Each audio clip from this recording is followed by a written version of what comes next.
Hello বন্ধুরা, আশা করি সবাই খুব ভালো আছো। আমাদের চ্যানেলে ট্রাভেল ভিডিওস কিছুদিনের জন্য স্থগিত ছিল, কিন্তু আজ আমরা চলে এসেছি একটা নতুন সিরিজ নিয়ে। আজ থেকে আমাদের channel Bong couple on the হুইলসে শুরু হচ্ছে আজারবাইজান সিরিজ।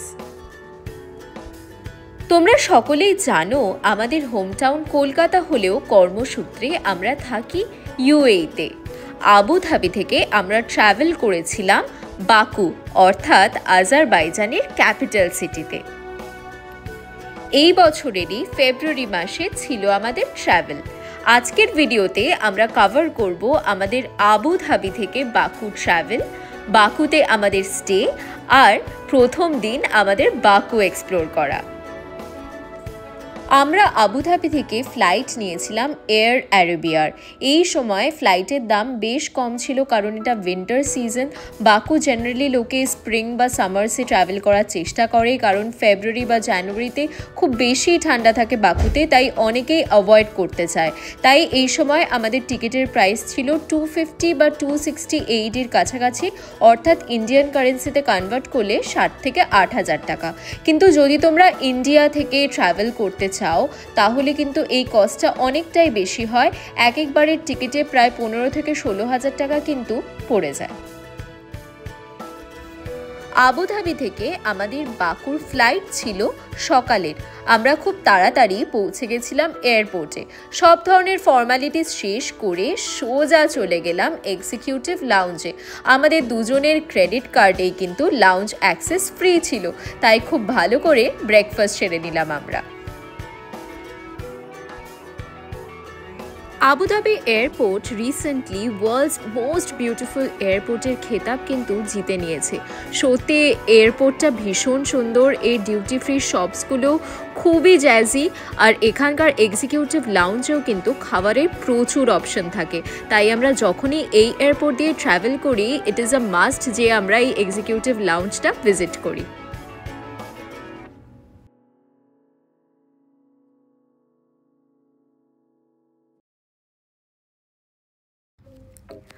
আবুধাবি থেকে বাকু পৌঁছতে সময় লাগে ফ্লাইটে 3.5 ঘন্টা। আবুধাবি থেকে নানান ধরনের ক্যারিয়ার্স কিন্তু ফ্লাই করে বাকু। চিপ ক্যারিয়ারের মধ্যে রয়েছে Wizz Air, Air Arabia, Fly Dubai, তাছাড়াও এমিরেটস, এতিহাদ, এগুলোর অপশন তো পেয়ে যাবেই। আমরা যেহেতু এয়ার অ্যারেবিয়াতে ফ্লাই করেছিলাম, তাই জন্য আমাদের কিন্তু কার্গো লাগেজ ছিল না। আমাদের শুধুমাত্র কেবিন ব্যাগেজ ছিল 10 কিলোর, কিন্তু আমাদের 5 দিনের ট্রিপ ছিল, তাই এই লাগেজে হয়ে গেছিল। Hello friends, hello. 2025 সালের প্রায় 2 মাস হয়ে গেছে। ফেব্রুয়ারি মাসের প্রায় শেষ দিকে দাঁড়িয়ে আছি আমরা। তো 2 মাস হয়ে গেছে, অথচ নতুন কোনো কান্ট্রি ভিজিট করা হয়নি। এটা তো হতে পারে না। তাই চলে এসেছি ইউএই থেকে একদমই কাছের একটা দেশে, এটা হচ্ছে আজারবাইজান। এখন আমরা দাঁড়িয়ে আছি বাকু এয়ারপোর্টে। তো নেক্সট 5 দিন আমরা বাকু আর আজারবাইজানের অন্য কিছু জায়গা আমরা ঘুরবো, ব্লগস করব। আজারবাইজান এখন ইন্ডিয়ানদের কাছে একদম হট কেক যাকে বলে, কারণ বম্বে, দিল্লির থেকে ডাইরেক্ট ফ্লাইট আছে, খুব সহজে ই ভিসা পাওয়া যায়। তাছাড়া রাশিয়ার কাছাকাছি বলে একদম ইউরোপিয়ান ভাইব পাওয়া যায়, কিন্তু একদম তোমরা বাজেট ট্রিপ একটা করতে পারো। তো আমরা এতদিন প্রচুর ব্লগস দেখেছি, ভিডিওস দেখেছি, কান্ট্রিটা নিয়ে আমরা খুব এক্সাইটেড ছিলাম। ফাইনালি আমরা অনেক দিনের একটা কাজের ব্যস্ততার পর একটা ছোট ব্রেক পেয়েছি, তো ইট ওয়াজ মাচ নিডেড। তো চলো ঘুরে দেখি আজারবাইজান। চলো দেখা যাক। আর এটা বলেছো যে আগে আজারবাইজানটা রাশিয়ারই পার্ট ছিল, তো এটা আগে ইউএসএসআর এর পার্ট ছিল, তারপর ডিসইন্টিগ্রেট হয়ে অনেকগুলো দেশ হয়ে গেছে, যেরকম কাজাকিস্তান, উজবেকিস্তান, আজারবাইজান এরকম। তো এটা হলো ওয়ান অফ দ্য কান্ট্রিজ এখন যেরকম বললো খুব হট কেক ডেস্টিনেশন, তাই আমরা এটা ঘুরতে এসেছি। দেখা যাক কীরকম লাগে, বাট ঠান্ডা খুবই বেশি, দেখা যাক। বাকু এয়ারপোর্টের নাম হচ্ছে হায়দার আলিয়েভ ইন্টারন্যাশনাল এয়ারপোর্ট। কান্ট্রিটা যতটা সুন্দর, এয়ারপোর্টটা কিন্তু ততটাই সাদামাটা। আমরা ক্যাব নিয়ে সোজা পৌঁছে গেলাম আমাদের হোটেলে। আমরা আগে থেকেই 5 দিনের জন্য বাকুতে বুক করে নিয়েছিলাম আমাদের স্টে। আমাদের স্টে ছিল নিজামি স্ট্রিটে, যা হচ্ছে বাকুর ডাউনটাউন। আমরা চেক ইন করে নিয়েছি আমাদের বাকুর হোটেলে, বুটিক হোটেল। এটা হচ্ছে একদমই নিজামি স্ট্রিটে, যেটা হচ্ছে সিটি সেন্টার বাকুর। আমরা যে কোনো জায়গায় গেলেই, যে কোনো দেশে গেলেই প্রেফার করি যে সিটি সেন্টারে থাকার, তাহলে সব কিছু খুব অ্যাক্সেসিবল হয়। হোটেলস বলো বা ট্রান্সপোর্ট বলো বা যে কোনো ঘোরার জায়গা বলো, সেগুলো খুব অ্যাক্সেসিবল হয়, সুবিধা হয়, মার্কেটস কাছাকাছি পাওয়া যায়। তো নিজামি স্ট্রিট হচ্ছে বাকুর একদম সিটি সেন্টার, একদম ডাউন টাউন যেটাকে বলে। তো আমাদের ক্যাবে প্রায় 45 মিনিটস মতো লাগলো, 25 কিলোমিটার রাস্তা। এটা ইউএই বলতে পারো একরকম আমাদের অভ্যেস খারাপ করে দিয়েছে। ইউএইতে আমরা সেরকম ট্রাফিক দেখি না, কিন্তু বাকুতে শেষ 3-4 কিলোমিটার দেখলাম বেশ ট্রাফিক রাস্তায়। বাকি রাস্তাটা খালি ছিল। যেটা আমরা শুনে এসেছি যে এয়ারপোর্টে আসলেই নানা রকম স্ক্যামস হয় ক্যাবস নিয়ে, তো সেটা আমরাও খানিকটা ফেস করলাম। আমরা জেনেই এসেছিলাম যে বোল্ট অ্যাপ থেকে ক্যাবস বুক করতে হয়, তো ইনস্টল ছিল আমাদের ফোনে, আমরা ক্যাব বুকও করি। তো দেখাচ্ছিল 9.1 মান্নাত মতো। তো যখন ক্যাব ড্রাইভার আসে সে বলে যে এটা হচ্ছে স্টার্টিং রেঞ্জ, আর আপনি ক্যান্সেল করে দিন, আমি ক্যাশে যাব। তো আমরা ক্যান্সেল করে দিই, আমাদের অ্যাপেল পে থেকে পেও হয়ে গেছিলো, স্টিল আমরা ক্যান্সেল করি। তো যখন আমরা বলি যে ক্যাশেও আমরা এই অ্যামাউন্টটাই পে করবো, তো তখন সে বলে যে না, এটা যে স্টার্টিং অ্যামাউন্ট, মিটারে এরপর যত দেখাবে সেটাতে আপনাকে যেতে হবে।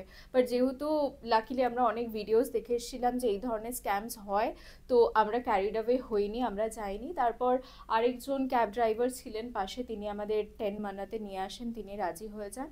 তো ফাইনালি আমরা এসে গেছি আমাদের হোটেলে, চেক ইন করে নিয়েছি। তোমাদের একটু দেখিয়ে দিই আমাদের রুমটা। আসো তোমাদের একটা রুম ট্যুর করিয়ে দিই। 3rd ফ্লোরে আমাদের রুম 304।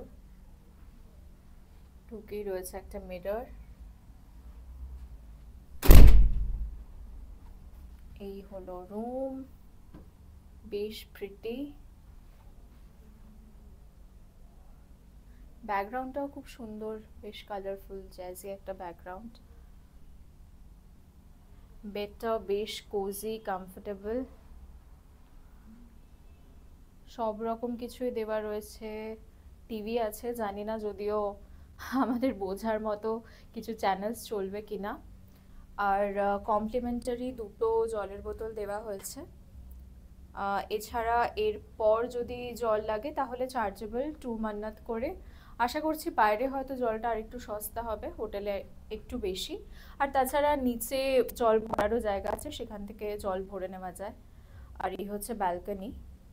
বেরোই, এয়ারপোর্ট থেকে বেরিয়েই একটা ঝটকা লাগলো, অদ্ভুত একটা ঠান্ডা।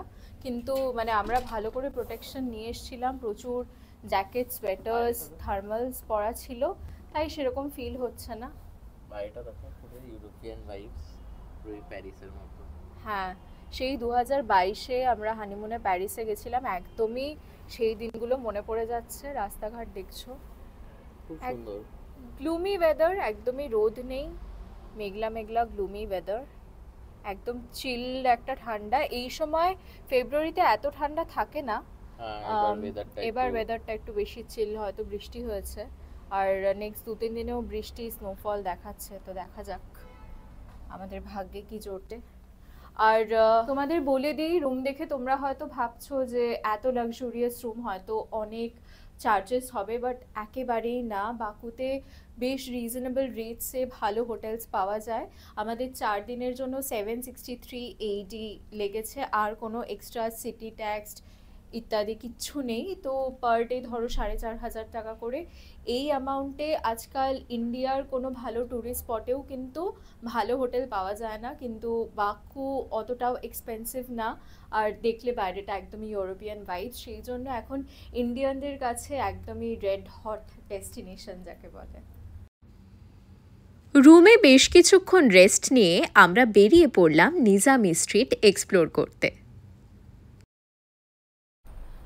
আমরা হোটেলে বেশ খানিকক্ষণ রেস্ট নিয়ে একটু ফ্রেশ হয়ে এবার বেরিয়ে পড়েছি। এর আগেও একবার বেরিয়েছিলাম রেডি হয়ে, কিন্তু ড্রিজল করছে হালকা, ভীষণ ঠান্ডা লাগছে, তাই জন্য এবার একদম গ্লাভস পরে, টুপি, মাফলার সব কিছু নিয়ে বেরিয়ে পড়েছি। কারণ আমি একটু শীতকাতুরে, আমার ঠান্ডা বেশি লাগে, তো আমি খুব ভয়ে আছি যাতে সুস্থ মতো ফিরতে পারি। সেই জন্যেই আমরা অনেকগুলো লেয়ার্স পরেছি, থার্মাল, সোয়েটার, জ্যাকেট, নর্মাল একটা জামা, পায়েও থার্মালস, জিন্স, মোজা। তো এখন কমফোর্টেবল লাগছে, ঠিক লাগছে। ড্রিজল করছে বলে খুব কনকনে একটা ঠান্ডা। তো আজকে এই জায়গাটাকেই আমরা এক্সপ্লোর করব। সিটির মধ্যে, এটা সিটি সেন্টারই, নিজামি স্ট্রিট বলে জায়গাটার নাম। তো এখানে আমরা এখন দেখি কোথায় লাঞ্চ করা যায়। সকালে আমরা ব্রেকফাস্ট করেছি লাউঞ্জে, আজকে দেখা যাক কোথায় এখন লাঞ্চ করা যায়। একটা কোথাও ক্যাফে ট্যাফে খুঁজে, নিজামি স্ট্রিটে প্রচুর খাবার দোকান, তো দেখা যাক কোথায় আমরা খাই, তারপর এই জায়গাটাকে একটু এক্সপ্লোর করি। ওকে, চলো দেখি।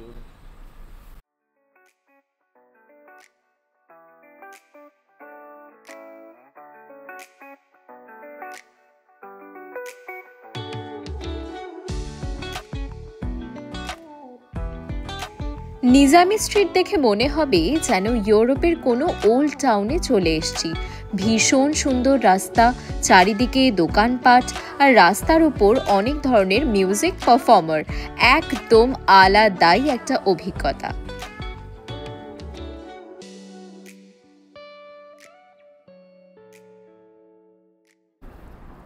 রাস্তা দিয়ে হাঁটতে হাঁটতে আমরা এক দুটো বেগার্স দেখলাম, আর তারা কিন্তু বুঝতে পারছে যে আমরা ট্যুরিস্ট, তো তারা আসছে, অ্যাপ্রোচ করছে। আর আরেকটা জিনিস দেখলাম, আমরা পাশে একটা দোকান আছে, সেখান থেকে টুকটাক একটু জিনিস কিছু কিনলাম, চিপস, খাওয়ার জিনিস। তো এখানে ল্যাঙ্গুয়েজের একটা প্রবলেম আছে, ভালো করে তারা ইংলিশ বুঝছে না, খুব ভাঙা ভাঙা ইংলিশ বলছে। তো এখানে আসলে অবশ্যই ট্রান্সলেটার একটা রেখো, কারণ অনেক জায়গাতেই ল্যাঙ্গুয়েজের প্রবলেম আছে। বাকু ভিজিট করার বেস্ট সিজন হচ্ছে স্প্রিং বা অটম, অর্থাৎ এপ্রিল থেকে জুন বা সেপ্টেম্বর থেকে আর্লি নভেম্বর।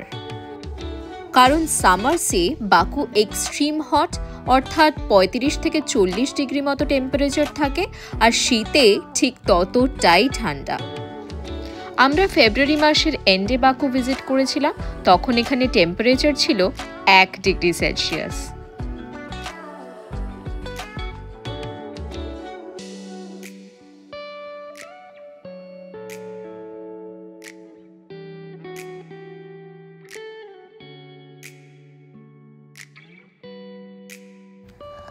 বাকু পৌঁছে আমাদের যেটা প্রথম কাজ ছিল সেটা হচ্ছে সিম কার্ড কালেক্ট করা।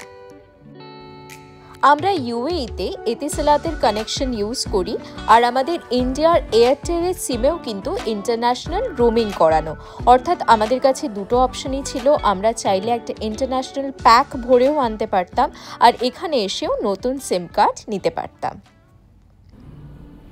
তো আমরা এখন কালেক্ট করে নিলাম সিম। অনুরাগ অলরেডি ইন্টারন্যাশনাল রোমিং করিয়ে নিয়ে এসেছিল, তো ওর চার্জটাও শুনে নাও, আর আমি এখানে এসে সিম কালেক্ট করলাম, তো সেটাও শুনে নাও, তোমরা কম্পেয়ার করে কিনতে পারো। আমি এয়ারটেলের থেকেই রোমিং করিয়ে এনেছি, আমার ওটাই বেস্ট লাগে। যদিও ওরা ডেটাটা কম যায়, 1 জিবি দেয়, বাট আমার মানে আই কুড স্টে কানেক্টেড, তো আমার ওই জন্য ওটাই বেটার লাগে। 1 GB data, 100 minutes calling, 899 rupees for I think 7 days। তো ঠিক আছে, আর তুমি নিলে তুমি বলো। আর আমরা চলে এসেছি আজার সেলে। তো এর আগে সেম একটা শপ দেখেছিলাম, ওরা যেটা মিনিমাম রেটস বলছিল সেটা ছিল 59 মান্নাত, বাট আমরা সেটা নিইনি। পরে একটা দোকান ভিজিট করলাম, সেম শপ, এখানে বললো 40 মান্নাত। তো তোমরা একটু এক্সপ্লোর করে দুটো চারটে দোকান ঘুরে আর একটু বেটার রেটস পেতাম। তো 40 মান্নাতে আমাদের রয়েছে 30 জিবি ডেটা আর 100 মিনিটস ইন্টারন্যাশনাল কলিং। তো আমরা ডেটাটা ভালো পাচ্ছি, তো আমি এটা প্রেফার করি। তো তোমরা কম্পেয়ার করে নিতে পারো। এটা আমার পড়েছে অ্যারাউন্ড 1800 INR। ফাইনালি আমরা পৌঁছে গেলাম সেই বিখ্যাত নিজামি স্ট্রিটে, যে নিজামি স্ট্রিটের ভিডিওস, ছবি আমরা এতদিন ইন্টারনেটে আর নানান ব্লগসে দেখে এসেছি। আমরা ভীষণ এক্সাইটেড ছিলাম, প্রচুর ছবি তুললাম, ভিডিও করলাম, আর ভালো করে ঘুরে দেখে নিলাম জায়গাটা। নিজামি স্ট্রিটের দুধারেই রয়েছে প্রচুর শপস আর অনেক প্রিটি ক্যাফেস, তাই তোমরা যদি কোনো ক্যাফে এক্সপ্লোর করতে চাও বা শপিং করতে চাও তাহলে চলে আসবে নিজামি স্ট্রিট। আমরা এখন চলে এসেছি লাঞ্চ করতে। তো নিজামি স্ট্রিটটা ভালো করে এক্সপ্লোর করতেই দেখলাম এখানে অনেক ফুডের অপশনস রয়েছে, অনেক ফুড জয়েন্টস আছে, ফাইন ডাইন্স আছে। তো এরকমই একটা প্রিটি দেখে একটা ক্যাফেতে আমরা বসে পড়েছি। এটার নাম হচ্ছে নামলি রেস্টুরেন্ট, তোমাদের বাইরে থেকেও দেখিয়ে দেবো। খাবারেরও সব ধরনেরই অপশানস আছে।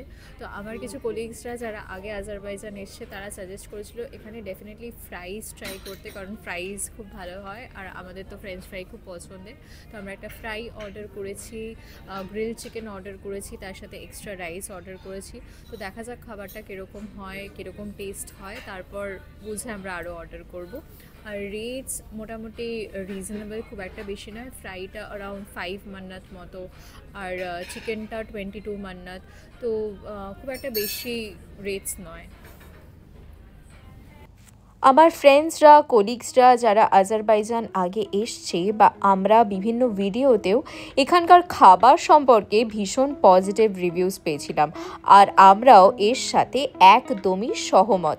এখানকার খাবার অসাধারণ, স্পেশালি কাবাবস আর ফ্রাইস কিন্তু ট্রাই করতে ভুলো না। লাঞ্চ করে বেরোতে বেরোতে বিকেল হয়ে গেছিল। আমরা বেশ কিছুক্ষণ নিজামি স্ট্রিটের সব শপসগুলো এক্সপ্লোর করলাম, কিছু টুকটাক জিনিস কিনলাম, তারপর হাঁটা লাগালাম হোটেলের পথে। একটা হেডসআপ দিয়ে রাখি, এখান থেকে যদি তোমরা শপিং করো তাহলে খুব ভালো করে কিন্তু বার্গেনিং করে নিও।